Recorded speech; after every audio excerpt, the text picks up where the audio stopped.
Hi, my name's Lauretta Enders, and I'm with Emerald Management Realty.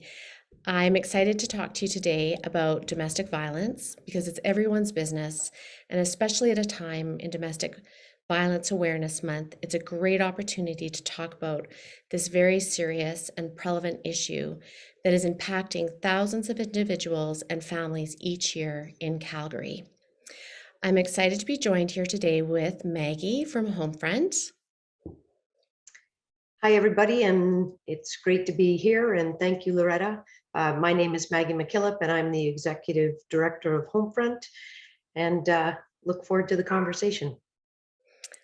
Thank you, Maggie. Over the past several months, especially in the pandemic, domestic violence has been a central topic in our Calgary news, with homicides and tragic events occurring at an increased rate. I'm curious to hear how you are doing at Homefront and how the Homefront team is responding to this very serious situation. So you're absolutely right, Lauretta. The pandemic has created yet another complicated layer for those of us providing supports to individuals and families impacted by domestic violence. Uh, we've had to pivot over the last 18 months to continue to provide support to our clients. And what we've seen is just that increased isolation. What we've also seen is that people are waiting longer to reach out for help for various reasons, whether it's related to the perpetrator, related to the potential impact of COVID or contracting COVID. Um, Domestic violence is about power and control. And so there's perpetrators who could potentially use that to further control their family members. What we're also seeing is the severity of the violence over the last 18 months has been significant. We've seen an increase in strangulations, and we've also seen an increase in crisis calls. They were 29 calls for crisis in 2019, and they went over 300 in 2020. And what a crisis call would be a domestic in progress, a suicide, something where somebody is at imminent risk of harm. So people's coping mechanisms have been challenged. Unemployment, downturned economy. But what we're here to say is there's hope, there's resources. We want people reaching out and engaging in the conversation because it is a serious issue. It's amazing that it's one that awareness is growing, is that it is still so prevalent in our community. In 2018, we were proud to be speakers and sponsor an event at the Calgary Residential Rental Association and representing the property management industry on a great tool for landlords called the Domestic Violence Toolkit. And one of those things we learned back in 2018, that every 25 minutes, someone is reporting a domestic related incident, and the police are being called to respond. And we're so proud to have Homefront in our community that works in collaboration with the police services and domestic response providers and the justice system to show that there are no boundaries and that we can help. And I think that's a great thing to move us into our topic for today, is talking about the property management industry. What can a landlord do if they suspect violence? That's a great question because it takes a community. It takes a community to end domestic violence. Homefront is one agency, and we can't do it alone. And so I think from a landlord's perspective, if you notice changes within your tenants, if you're noticing that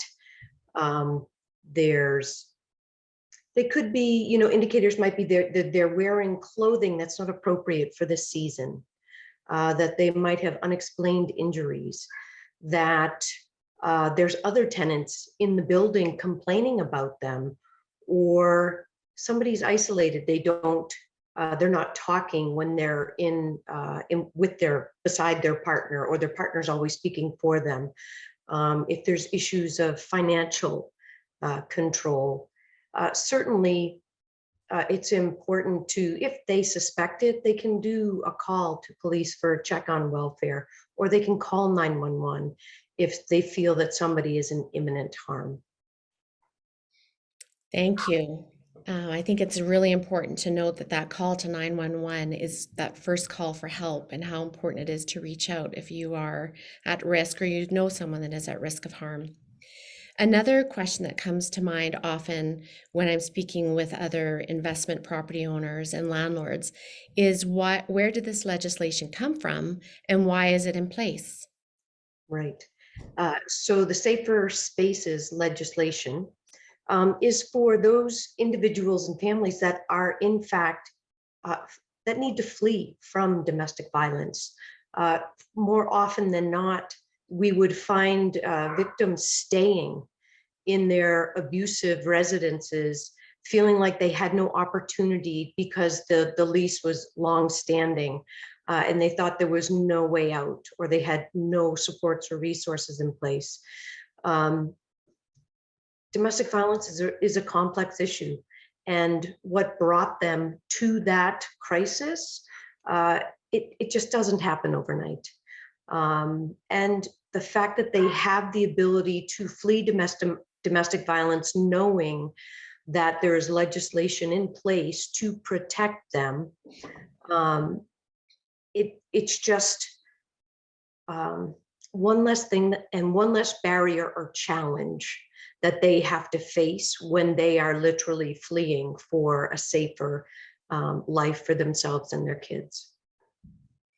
So, in that situation where an individual's come forward and they've contacted like the Safer Spaces legislation and they're pushing that forward, how long does the process take once a tenant says, this is what's going on, and what happens next? Right. So there are a number of factors that could influence the length of the process. Uh, the tenants must give their landlords a 28 days notice. But that doesn't mean if they're in imminent harm that they stay there for 28 days. If they're in imminent harm, they flee. But what they need to do is get a Safer Spaces certificate. And the way they get that is they have either a professional or a domestic violence servicing agency that is supporting them fill out that certificate. Mhm. And then that tenant needs to be able to either provide that to the landlord by a registered mail or in person. And the certificate, once it's provided, is valid for 3 months. Now, whether that individual can, is the landlord accessible right away? That might take weeks. But that process, anytime between when it's issued and 3 months, it's valid, and then the process can take place. But the landlord is in a, you know, given 28 days notice. It's interesting in my experience, what I found in dealing with the Safer Spaces certificate is that the process is typically it runs exactly how you just described it, in that notifications received, and then it gives the time for the person that's seeking safety and to exit the situation, that opportunity is arranged. So one of the things that I've heard in the past, which I haven't personally experienced here at Emerald, but is that tenants will use as an opportunity to break their lease or get out of their lease. And when we've been dealing in a situation where we're aware of what's going on, we found it actually harder for the resident that's in harm to still acknowledge that they're in a place where violence is a problem in their home. And I've back to the question about has a tenant ever used this to break their lease? I would have to say like 99% of the time, the people that are coming forward, they're at risk and they are looking for safety and they're looking for support to stay safe and move on. And in a situation where they have moved on, what happens if the place is damaged or if there's signs of broken items, et cetera, in the home after a tenant leaves? Right. And really, really valid points, Loretta. I don't think anybody who's in a loving, caring, stable relationship is just going to split. These individuals are fleeing for their well-being and their safety, for themselves and their children. And it's important to take that seriously. But to your point, if there is damages, often that's how perpetrators, offenders use as a means of control. They'll punch a hole in the wall.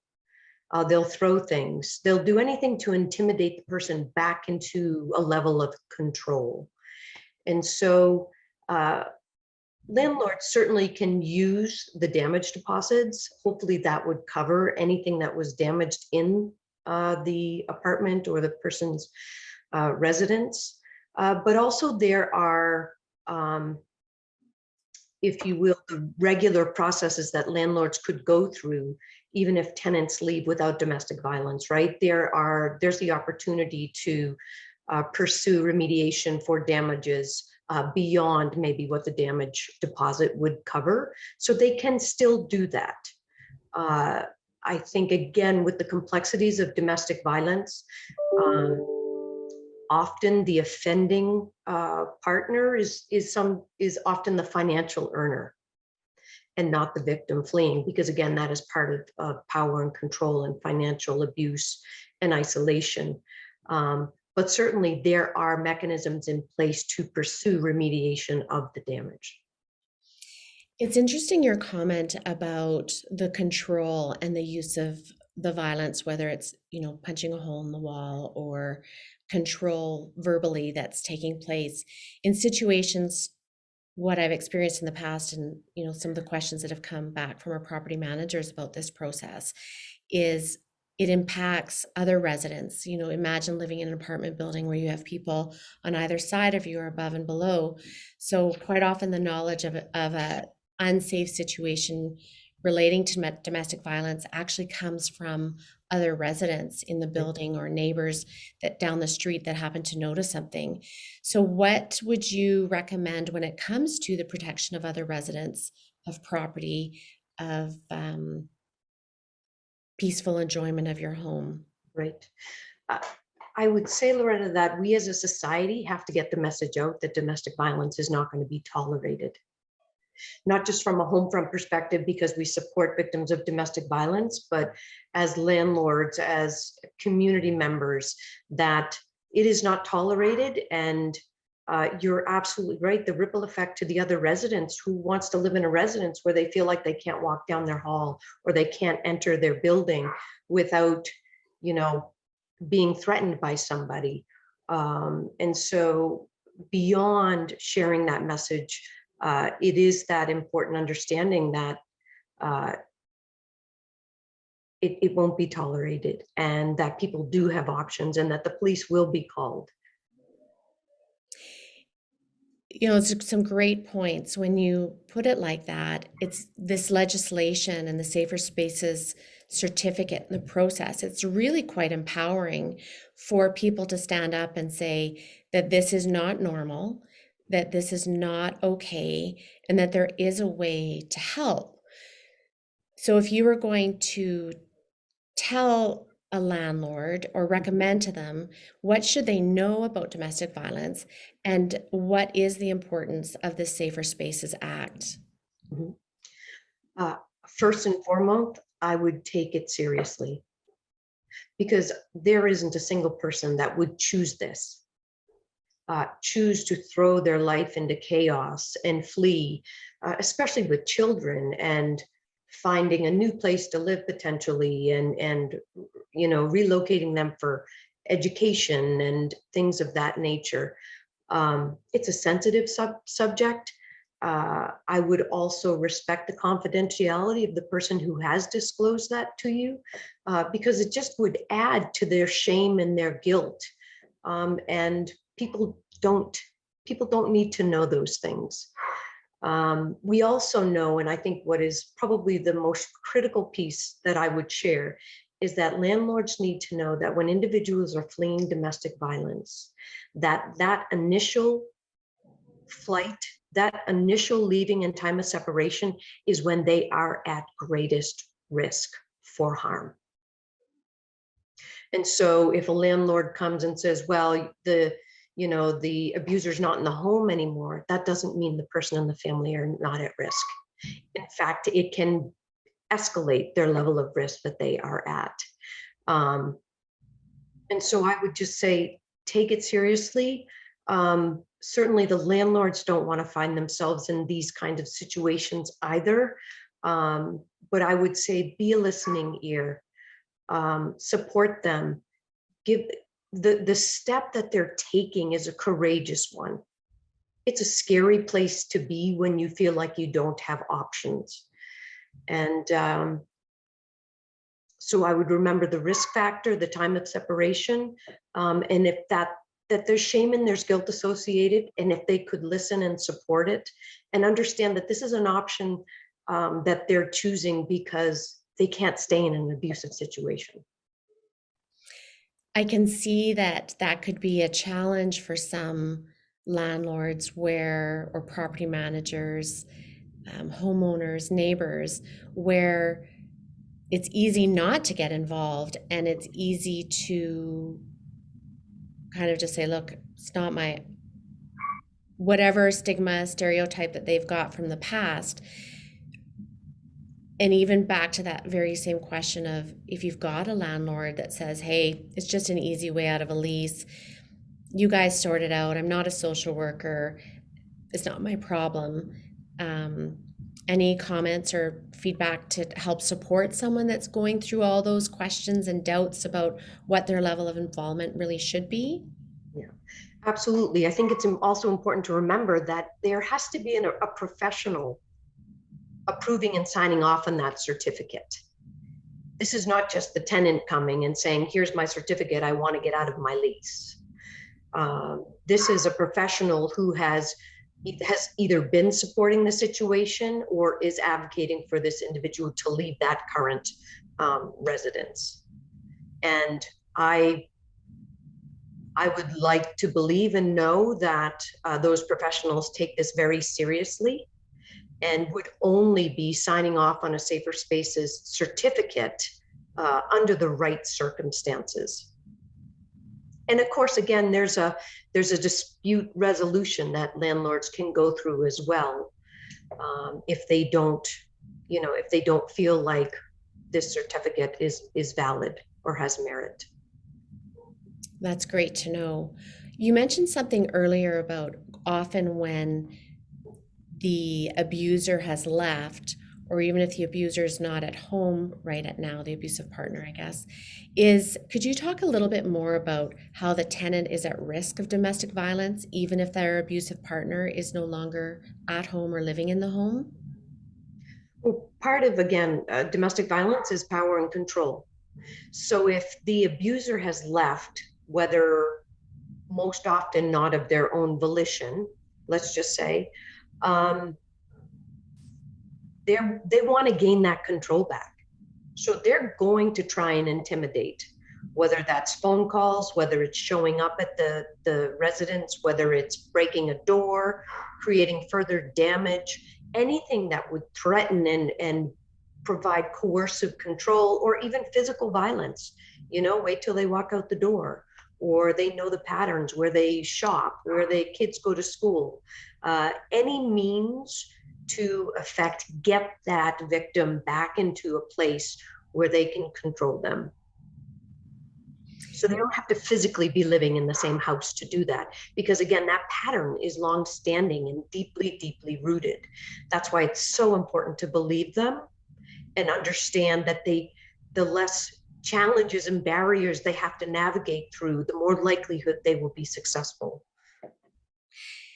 So that raises a really good point about the safety and the priority of safety. Mm-hmm. So looking at that and thinking of some of the things you mentioned earlier in our conversation is what role can a landlord, property manager, resident manager play in this relationship to ensure that the tenant's safety and everybody else is safe and there's clear expectations about what's going to happen next when it comes to domestic violence, the impact and disclosure?